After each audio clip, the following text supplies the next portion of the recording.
à votre écoute. Passion, partage, bonheur. Vous avez la parole pour le meilleur et pour le dire. Merci la vie. Merci la vie, bien sûr, merci la vie. Merci la vie, oui. Merci la vie. Merci la vie. Chers amis auditrices et auditeurs, bonjour. Je suis avec Renaud Gauthier. Renaud, on a déjà eu deux belles opportunités de beaux échanges. Aujourd'hui, Renaud, je vois à sa droite, d'ailleurs j'aimerais bien tout à l'heure, si tu veux bien, qu'on se fasse une photo devant la magnifique maquette de voilier que je vois à ma droite. Lacustre. Ce lacustre. Est-ce que tu peux me dire quelques mots à propos de ce magnifique voilier, Renaud?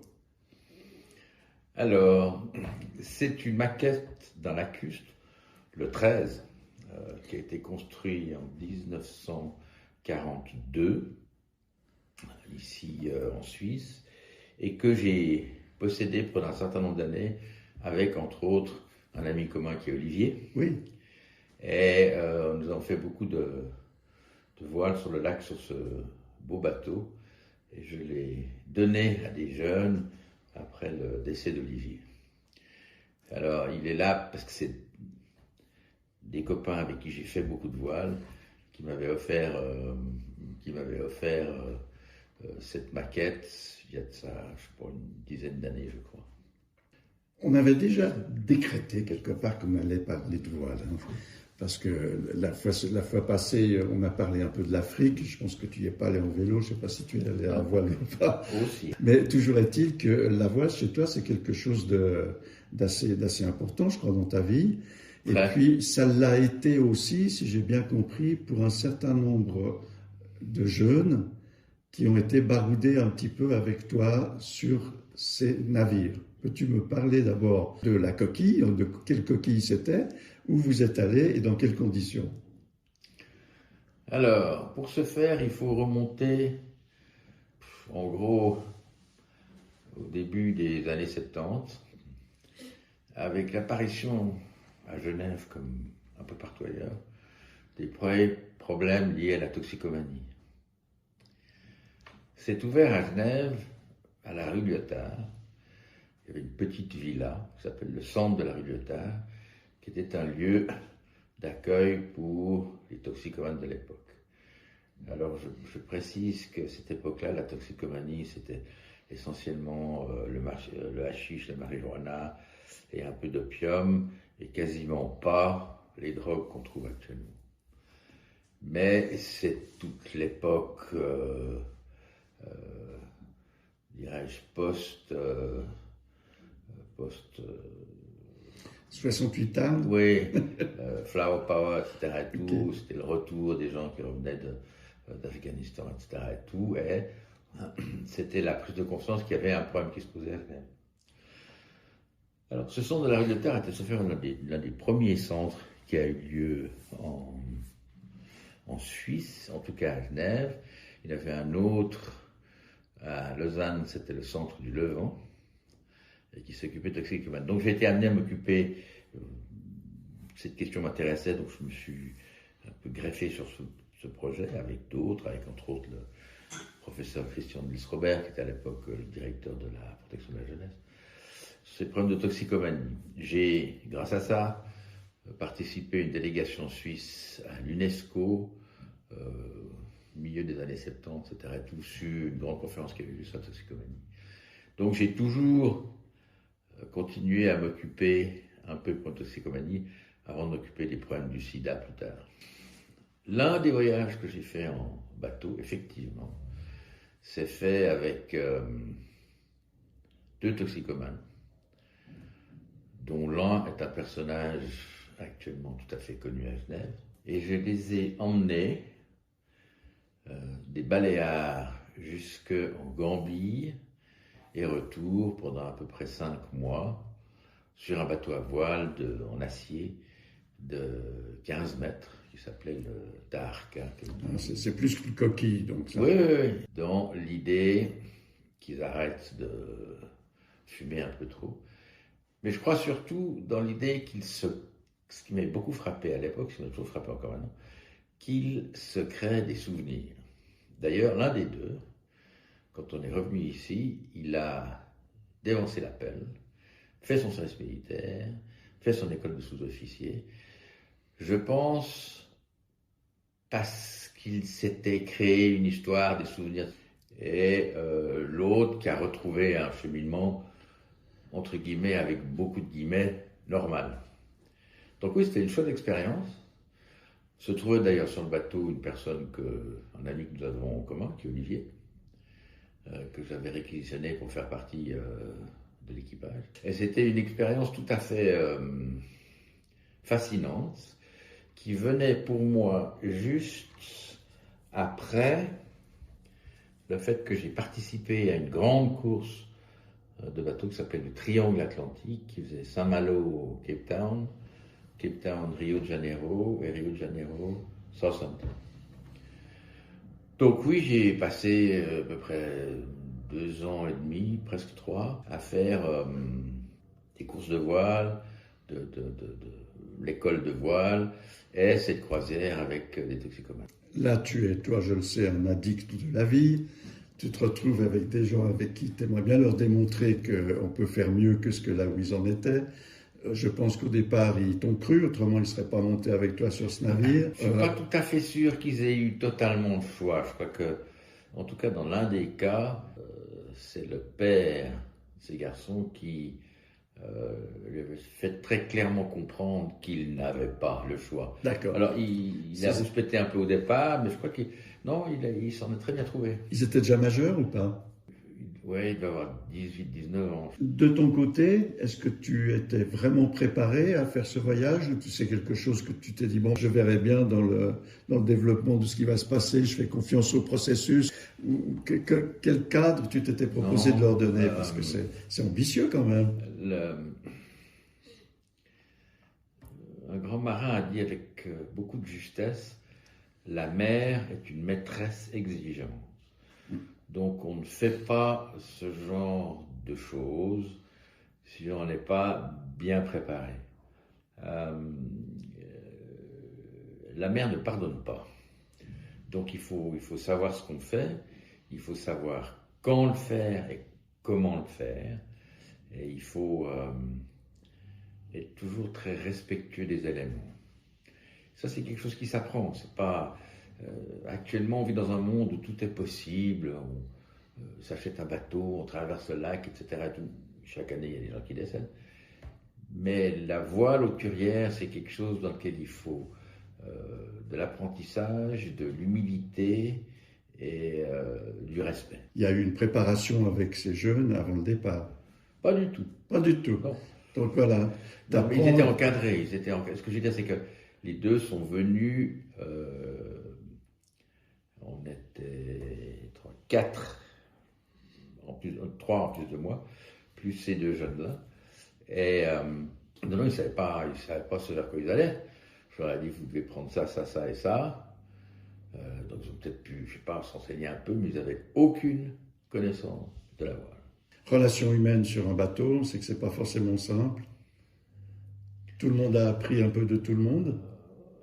La vie sur un bateau, elle est compliquée parce qu'elle dure 24 heures sur 24, 7 jours sur 7. On ne peut pas dire à un moment donné, vous me faites toucher, je vais au café, je reviens dans 1 heure. Ça n'existe pas. Donc oui, c'est une école de tolérance, c'est une école de caractère aussi. Et il y a des moments faciles, puis il y a des moments qui sont plus difficiles parce que d'être dans un espace confiné, ça peut très vite devenir compliqué. À titre d'exemple, lorsque je revenais de cette course de Rio de Janeiro à Southampton, nous avions à bord d'un superbe bateau sur lequel j'étais, un journaliste italien, un homme tout à fait charmant, etc. et tout, mais qui avait un tic. Pendant qu'il mangeait tout le temps, à terre, ça peut agacer. Sur un bateau, c'était devenu au point où plus personne voulait manger avec lui. Et je pense qu'on était 9 à bord. Je pense que entre 7 et 8, lui aurait volontiers passé par-dessus bord parce que ce tic avait occupé tout l'espace et c'était devenu juste intolérable pour tout le monde. Et on lui a fait les remarques, on lui a dit gentiment, moins gentiment. C'était un tic, donc il avait la peine à s'en défaire, si je puis dire. Donc oui, sur un bateau, ça peut être compliqué. Mais on découvre sur un bateau, l'avantage c'est qu'on découvre très vite la vraie personnalité des gens. Donc là, on a affaire à des gens qui, encore une fois, sont là pour se retaper. Je pense qu'ils sont suffisamment occupés pour penser à autre chose que de se rouler un pétard dans ces cas-là, en général. Alors, j'avais sérieusement expliqué que jusqu'au moment donné où ils montaient dans le bateau, je m'en foutais du nombre de pétards qu'ils fumaient, mais que dès qu'ils mettaient les pieds sur le bateau, c'était terminé. Et que je regarderais leur sac s'il faut. Et il n'y en a pas eu. Bon, il faut dire qu'on est parti en hiver. Donc on s'est fait bien secouer entre les Baléares et Gibraltar, vraiment bien secoué. Donc ça en a calmé plus d'un. L'un des deux a été malade comme un chien. Et puis après ils se sont marinés, puis c'est allé. Mais ça, je pense que cette tempête a créé une sorte de rupture entre le monde d'avant et le monde qu'on vivait. C'est pour monter des souvenirs. Oui, enfin, pour ça. Ce qui me frappait chez ces deux garçons, c'est que ils venaient de milieux tout à fait aisés. Ils avaient plus ou moins tout ce qu'ils voulaient quand ils voulaient, etc. et tout. Mais ils n'avaient pas de souvenirs, ils n'avaient pas de vécu quelque part. Ils étaient dans une espèce de train que leur famille leur imposait, une superbe maison, voiture, piscine, etc. et tout. Mais ils étaient très vides dans le fond. Et je pense que ça leur a donné des souvenirs, un vécu, quelque chose dont ils pouvaient parler en étant fiers. Donc, c'est un petit peu le désavantage quand on a une éducation autoroute, entre guillemets, c'est qu'on ne voit pas tellement le paysage. Quand on s'arrête, c'est un peu toujours dans des endroits qui se ressemblent, alors que si on prenait les chemins de traverse sur la même durée, on en verrait beaucoup plus. Ça, c'est juste, oui. Donc là, plutôt que d'être sur une ligne droite, ils ont pu se redessiner une sorte de profil. Alors, ils ont pu vivre des choses qu'ils n'auraient pas vécues sans ça, faire des choses qu'ils ne faisaient pas, pêcher, préparer des poissons, rencontrer des pêcheurs, aller dans des ports qui n'étaient pas des ports de bateaux à voile, etc. et tout. Donc, oui, ils se sont fait une expérience. Ils ont appris à faire la popote aussi? Alors, j'y pense parce que tu parles de pêche. Alors. Oui, oui. Alors, à titre personnel, moi, j'aime beaucoup faire la cuisine. Je m'en doute. Je ne sais pas pourquoi, je m'en doute.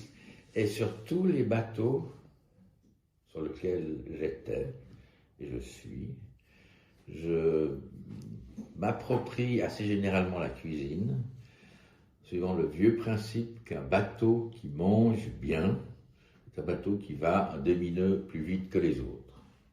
Alors, et puis la cuisine c'est dangereux sur un bateau. Il faut pas oublier que comme le bateau bouge, etc. et tout, j'ai dû une fois, justement dans la traversée entre Rio de Janeiro entre Cape Town et Rio de Janeiro, j'ai dû soigner un équipier du bateau que je dirigeais, qui était un bateau de 18 mètres en ferrociment, qui était lourd comme un camion, qui s'est brûlé en se renversant, c'était de l'eau ou de la soupe, sur les jambes en faisant la cuisine. Donc il faut faire très attention. Donc oui, tout le monde participait à aider un peu à la cuisine, mais c'est moi qui avais la haute main sur la cuisine, mettons la haute direction de la cuisine, parce que c'est ton truc. C'est mon truc, puis il faut quand même se donner la peine pour essayer de bien manger. Ouais. La plus longue traversée, c'était combien de jours? La plus grande étape? Dans ce voyage-là? Oui, avec ces deux... ça a dû être 9 jours. 9 jours? Ouais. Oh, ben c'est pas trop encore. C'est long quand même. Hein. Ah ouais? Les gens ne sont pas habitués. Ouais. Eh bien, je serais bienvenu avec vous, parce que j'aime beaucoup aussi. Tu parlais des Baléares, ça me rappelle qu'avec ma femme, j'ai vécu un 8-10 Beaufort Nord-Baléares par un vent d'Est qui s'est levé très lentement comme ça, où on était sur un 7,20 m sur un quillard, et puis à la barre franche, tourmentin, tout ce que tu veux, 2 rides descendues, et on s'est pris une branlée monumentale. Ah ouais. Donc là, oui, j'ai appris ce que c'était que de mouiller des winches. Le fameux golfe du Lion. Voilà.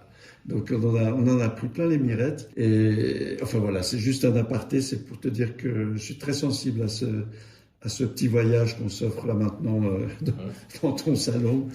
Parce que oui, j'aimerais bien, quand je passe ma langue sur mes lèvres, qu'elle soit un peu salée. Voilà. Tu manques d'eau. Et puis j'ai fait d'autres voyages. J'ai fait aussi le Cap Horn avec ce groupe de copains qui va faire la maquette qu'elle a. Mm-hmm. Donc non, j'ai fait beaucoup de vols. J'aimerais bien qu'on revienne sur les souvenirs qu'ont engendré ce voyage pour ces deux personnes. Est-ce que tu as eu un feedback de leur vécu par la suite? Il y a une certaine forme, toute proportion gardée d'analogie entre les toxicomanes ou ex-toxicomanes et les sidéens. Moi, j'ai toujours été disponible, mais je les ai croisés les deux plusieurs fois ces dernières années, et je les laisse toujours, eux, décider s'ils veulent qu'on se rencontre ou pas, s'ils veulent venir me dire bonjour ou pas. C'est compliqué, ces deux typologies de gens, les toxicomanes et les sidéens, ont été tellement ostracisés que je trouve il faut avoir la pudeur et l'élégance de les laisser, eux, décider s'ils ont envie de « Ah, voilà, Renaud avec qui j'ai fait de la voile en sortant, etc. » ou pas. Donc, tu n'as pas eu de feedback? Il y en a un que je revois pas régulièrement, tous les 2 ou 3 ans, avec qui je peux en parler si je suis seul avec lui. Mais je suis toujours resté très discret dans un cas comme dans l'autre. Oui, bien sûr. Oui, ça fait beaucoup penser aux Sidéens, la maison Sida qui était tout près d'ici. Mais si tu veux, si tu as le temps, on peut en parler aussi un petit peu. Hein. J'avais comme objectif de parler voile et puis de ces deux personnes. Si maintenant tu me branches là-dessus, on y va. Il y a des analogies entre les deux. D'accord, je t'entends. Je t'écoute. La maison Sida était ouverte 24 heures sur 24. Et donc pas d'heure de visite. Donc les gens qui voulaient venir voir les Sidéens entraient, sortaient quand ils voulaient. Les gens qui venaient étaient non seulement la famille, c'est peut-être les petits copains, les petites copines d'eux, etc. Et tout. Certaines de ces personnes qui venaient étaient à Genève aussi des personnages publics. Mais peut-être qu'ils n'avaient pas envie que je les croise. Ah, je t'ai vu à la maison Sida, comment va, est-ce que tu as de nouvelles, etc. Puis après Jacques Aujean. Non, je crois qu'il faut savoir respecter ça. Ils savent que je sais qu'ils savent. Puis après, c'est à eux de décider. Il faut pas, c'est la même chose pour les tox. Il ne faut pas s'imposer. C'est pas, c'est grâce à moi que tu es sorti. Non, s'ils ont envie d'évoquer ça, ils le font. S'ils n'ont pas envie, parce qu'ils ont décidé qu'ils tourner la page, il faut respecter ça. Oui, c'est le mot respect, tu le dis bien sûr, ouais. C'est évident. Tu fais partie de ces gens qui dans mon entourage, pour des raisons ou des autres, aiment bien être au service. Oui. Au service de différentes façons. Et est-ce qu'en ce moment, tu es en projet sur du service? Est-ce qu'il y a des choses avec lesquelles tu rayonnes positivement pour notre petite société locale? Alors, je m'occupe passablement d'une amie qui est assez gravement handicapée et pour lequel je dirais que je joue le rôle de proche aidant. Mais alors je trouve c'est très gratifiant pour moi et j'espère pour cette personne aussi, parce que j'ai du temps, du transport, etc. Et tout. Donc oui, ça c'est quelque chose enfin moi je trouve que c'est quelque chose de nécessaire et qui fait du bien. J'aurais encore beaucoup de questions à te poser sur un tas de thèmes, mon cher Renaud. Mais bon, je sais, tu m'avertis, on a une petite demi-heure, donc on est malheureusement bientôt au bout. Dans l'émission Merci la vie, Renaud, aujourd'hui, quand tu entends quelqu'un comme moi, par exemple, dire Merci la vie, comment ça résonne en toi aujourd'hui?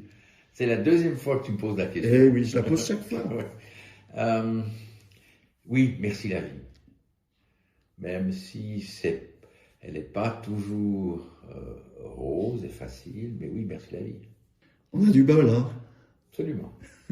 Alors, chers amis, auditrices et auditeurs, là, il y a un petit éclair de lumière, il y a un peu d'amour autour de moi, je l'apprécie. Et puis, merci à toutes et tous de ce moment de partage et à tout bientôt. Au revoir Renaud. Au revoir Michel, merci. Au revoir tout le monde, bye bye. Un grand merci de votre soutien. Merci de continuer à vous abonner. Je vous souhaite le meilleur du monde et à tout bientôt. Au revoir.